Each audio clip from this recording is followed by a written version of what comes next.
आशा करते हैं कि मेरा परिवार अच्छा होगा, मस्त होगा और अपना ध्यान रख रहा होगा। आज की जो सच्ची घटना मैं आप लोगों को सुनाने वाली हूँ, राजस्थान का एक गांव है बछौली, वहाँ की है। हाय, हेलो, आदाब, सत श्री अकाल, नमस्कार। हमारे चैनल पर सीख देने वाली शिक्षाप्रद कहानियाँ आती रहती हैं। कहानी शुरू करने से पहले मैं आप लोगों से कुछ कहना चाहती हूँ। मेरा चैनल नया है, आप लोगों के प्यार की और सपोर्ट की बेहद ज़रूरत है। और अगर आप लोग मुझे कोई सुझाव देना चाहते हैं तो कमेंट बॉक्स में दे सकते हैं। मेरे द्वारा सुनाई गई कहानी आप लोगों को कैसी लगती है, आप मुझे बता सकते हैं। कमेंट बॉक्स में आप अपना और अपने जिले का नाम ज़रूर लिखिए, ताकि हमें ये पता चल सके कि आप लोग किस जिले से हमारी वीडियो देख रहे हैं। और आप सभी दर्शकों का बहुत शुक्रिया। अगर आप लोग चैनल पर नए हैं तो चैनल को सब्सक्राइब जरूर कीजिए, अपने दोस्तों में शेयर कीजिए। 65 वर्षीय रंजना देवी अपने परिवार में 5 बच्चों के साथ रहा करती थी। मेहनत मजदूरी करके अपने बच्चों का पालन पोषण कर रही थी। रंजना देवी के पति अब इस दुनिया में रहे नहीं। जब रंजना देवी के बच्चे छोटे ही थे तभी उनके पति इस दुनिया से जा चुके थे। अब बच्चों की जिम्मेदारी, पूरे घर की जिम्मेदारी रंजना देवी पर आ गई थी। 65 वर्षीय रंजना देवी बाजार में सब्जियां बेच करके अपने बच्चों का, अपना और अपने बूढ़े सास ससुर का पेट पाला करती थी। दिन रात कड़ी मेहनत करने के बाद रंजना देवी अपने बच्चों का पालन पोषण कर रही थी। जब पति का साया सर से उठ जाता है तो कितनी मुश्किलों का सामना करना पड़ता है, ये केवल वही महिला जान सकती है जिसका पति इस दुनिया में न रहा होगा। बच्चों की जिम्मेदारी, घर की जिम्मेदारी एक पति और पिता ही उठाता है, लेकिन जब वही ना रहे घर पर कितना बुरा प्रभाव पड़ता है ये केवल वह परिवार ही जान सकता है जिसके ऊपर यह विपदा पड़ रही हो। लेकिन निर्मला देवी, जो कि बहुत ही बहादुर थी, धैर्य थी, वो अपने पति के जाने का मलाल नहीं करती हैं, बल्कि उठकर खड़ी हो जाती हैं और अपने घर की जिम्मेदारी अपने कंधे पर उठा लेती हैं। वो हर रोज सुबह खेतों में जा करके खेती बाड़ी किया करती थी और उसमें जो भी अनाज होता था उसे बाजार ले जा करके बेचा करती थी। उससे जो भी रुपया उन्हें मिलता था वो अपने बड़े बेटे सुजीत की पढ़ाई में लगाया करती थी और बाकी बचे पैसों से घर का खर्चा चला रही थी। गांव वाले भी निर्मला देवी की सराहना करते थे और कहते थे कि बहू हो तो ऐसी, पत्नी हो तो ऐसी, माँ हो तो ऐसी, क्योंकि निर्मला देवी ने यह साबित कर दिया था कि महिलाएं किसी भी क्षेत्र में किसी से भी कम नहीं है। अगर वह चाहें तो कुछ भी कर सकती है। निर्मला देवी, जो कि प्रथा के अनुसार घूंघट काढ़े रहती थीं और जब उनके पति जीवित थे तो वो घर की दहलीज पर कदम भी नहीं रखती थी। ऐसे में लोग ये सोच लेते हैं कि जो महिलाएं घर की दहलीज भी नहीं नांगती हैं तो वो भला बाहर निकल करके काम काज क्या कर सकती हैं। लेकिन इस बात को निर्मला देवी ने गलत साबित कर दिया। वो अपने घर की जिम्मेदारी अपने कंधों पर उठा करके चल रही थी। निर्मला देवी का बड़ा बेटा सुजीत अपनी पढ़ाई पूरी करने के बाद वो दिल्ली जैसे बड़े शहर में चला जाता है और वहां जा करके जॉब करने लगता है। अब माँ और भाई मिल करके परिवार को संभाल रहे थे। निर्मला देवी का छोटा बेटा राजवीर और बेटी राधिका की पढ़ाई की जिम्मेदारी अब बड़े बेटे सुजीत पर थी। सुजीत अपने भाई बहनों को इंग्लिश मीडियम स्कूल में पढ़ा रहा होता है। सुजीत ये चाहता था कि उसके भाई बहन आगे चल करके डॉक्टर, इंजीनियर बने, बड़े बड़े पद पर उनकी नियुक्ति हो, इसलिए वह इतनी दूर जा करके अपने परिवार से जॉब कर रहा था।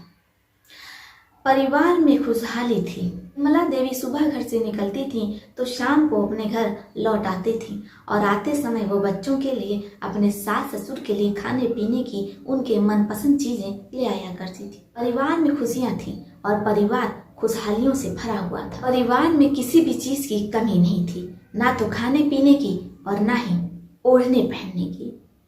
बस कमी थी तो एक पति की और पिता की। लेकिन निर्मला देवी पूरी कोशिश करती थी कि वो बच्चों को पिता की कमी महसूस न होने दें और बूढ़े सास ससुर को उनके बेटे की। वो लगातार प्रयास कर रही थी। इधर बेटी बड़ी हो जाती है और बेटी की शादी के लिए दहेज भी निर्मला देवी जुटाने लग जाती हैं और बेटी की शादी के लिए पैसे भी जमा करना शुरू कर देती है, क्योंकि बिटिया अब बड़ी हो रही थी। परिवार में सब कुछ सामान और एकदम अच्छा चल रहा होता है, लेकिन ना जाने इस परिवार को किसकी नजर लग जाती है कि परिवार बिखर जाता है, टूट जाता है। एक दिन कुछ ऐसी अनहोनी हो जाती है। गांव वाले जब सुबह सुबह अपनी बकरियां चराने नदी के किनारे गए होते हैं तो वो नदी में एक स्त्री का शव देखते हैं। गांव वाले पास जाते हैं और पास जाकर के देखते हैं स्त्री की सांसें चल रही हैं या नहीं, लेकिन सांसें रुक चुकी थी। गांव वाले चीखने चिल्लाने लगते हैं। दूसरे गांव वाले जब पूछते हैं कि क्या आप इनको पहचानते हैं, तो गांव वाले कहते हैं कि हमारे गांव की रहने वाली 65 वर्षीय रंजना देवी हैं। पूरे गांव में आग की तरह तेजी से ये बात फैल जाती है, निर्मला देवी अब इस दुनिया में नहीं रही है। जब ये बात उनके बच्चों के कानों में पड़ती है, बच्चे दौड़ते भागते नदी के किनारे पहुंच जाते हैं और अपनी माँ को इस हाल में देख करके वहीं जोर जोर से दहाड़े मारकर रोने लगते हैं। बेटिया का तो बुरा हाल था। बेटिया अपने माँ को बार बार आवाज दे रही थी, माँ उठो, मुझे तुमसे बात करनी है, माँ तुम मेरी आवाज क्यों नहीं सुन रही हो। लेकिन निर्मला देवी कुछ भी नहीं बोल रही होती है, क्योंकि निर्मला देवी तो अब इस दुनिया से जा चुकी थी। बच्चों का रो रो कर बुरा हाल हो जाता है। निर्मला देवी का बड़ा बेटा जब अपनी माँ के बारे में ऐसा सुनता है तो वो भी गांव के लिए निकल पड़ता है। पुलिस को जब ये सूचना मिलती है तो पुलिस आती है, जांच पड़ताल करती है। आखिरकार इस 65 वर्षीय बुजुर्ग महिला के साथ किसी की क्या दुश्मनी हो सकती है। पुलिस निर्मला देवी के बच्चों से पूछती है, हमारी माँ की किसी से कोई दुश्मनी थी या कभी किसी से कोई लड़ाई हुई है। बच्चे कहते हैं नहीं, हमारे किसी से भी कोई दुश्मनी नहीं है, बल्कि गांव वाले तो हमारी माँ से बहुत प्रेम करते थे और हम सभी लोगों को बहुत मानते थे, क्योंकि हमारे सर पर पिता का जो साया नहीं था, इसीलिए पूरे गांव वाले हम लोगों से बहुत प्रेम करते थे, सौहार्द रखते थे। पुलिस बड़े बेटे सुजीत से भी पूछताछ करती है, लेकिन सुजीत भी कुछ भी नहीं बता पा रहा होता है। अब पुलिस का माथा ठनकता है और पुलिस को कुछ भी नहीं समझ में आता है। आखिर 65 वर्षीय बुजुर्ग महिला की ऐसी भी किसी से क्या दुश्मनी थी कि इतनी बुरी तरीके से इन्हें मार कर वो भाग गया है। निर्मला देवी को कई गोलियां लगी होती हैं। पुलिस अपनी जांच पड़ताल आगे बढ़ाती, लेकिन अब भी पुलिस वही थी जहां से पुलिस ने अपनी शुरुआत की थी। इस केस को सुलझाते हुए पुलिस के भी पसीने छूट रहे थे, क्योंकि आरोपी कहीं भी नजर नहीं आ रहा था और न तो पकड़ में आ रहा था। पुलिस आस पड़ोस वालों से पूछताछ करना शुरू कर देती है। आस पड़ोस वाले बताते हैं कि निर्मला देवी के घर पर एक व्यक्ति आता जाता रहता है। तुरंत ही पुलिस निर्मला देवी के घर जाती है और बच्चों से पूछताछ करती है, तुम लोगों ने आखिरकार ये क्यों नहीं बताया कि तुम्हारे घर पर एक व्यक्ति का आना जाना। इस पर छोटा बेटा राजवीर कहता है कि नहीं, हमारे घर पर तो कोई भी आता जाता नहीं था। पुलिस को छोटे बेटे पर शक होता है, क्योंकि जो छोटा बेटा राजवीर होता है उसने घटना स्थल पर कुछ और बयान दिया था और घर पर कुछ और बयान दे रहा है। पुलिस को दोनों बयानों में अंतर नजर आता है, लेकिन पुलिस कुछ बोलती नहीं है। भाई बहनों से पूछताछ करने के बाद पुलिस वहां से चली जाती है। फिर वो अपनी इंक्वायरी में जुट जाती है, लेकिन कहीं भी आरोपी का सुराग दूर दूर तक नहीं मिल पा रहा था। पुलिस को राजवीर पर शंका होती है और पुलिस तीसरी बार निर्मला देवी के घर आती है और निर्मला देवी के बच्चों से पूछताछ करने लगती है। निर्मला देवी के छोटे बेटे राजवीर से पूछताछ होती है तो राजवीर तीसरी बार भी अपना बयान बदल देता है। पुलिस को राजवीर पर जो शंका थी वो यकीन में बदल जाती है।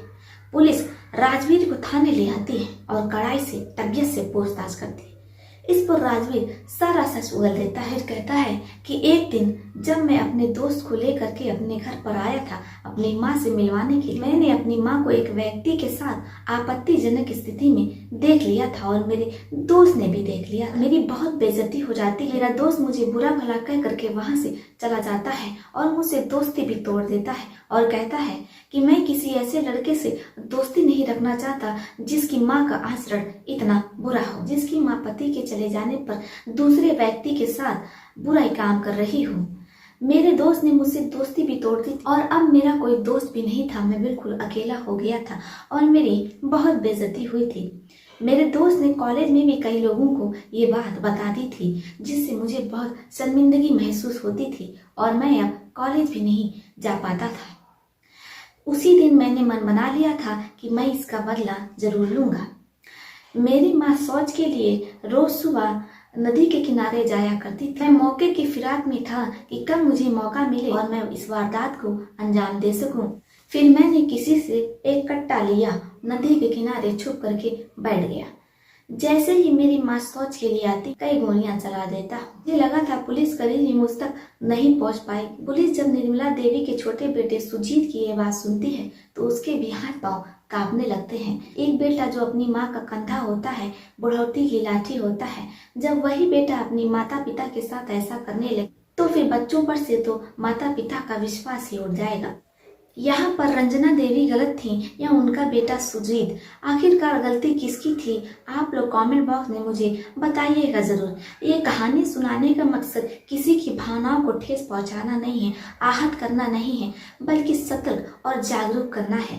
जय हिंद, जय भारत। फिर मिलते हैं किसी और सच्ची घटना में। तब तक के लिए आप अपना और अपने परिवार का ध्यान रखिए। हमारे चैनल पर इस प्रकार की सीख देने वाली शिक्षाप्रद कहानियाँ आती रहती हैं।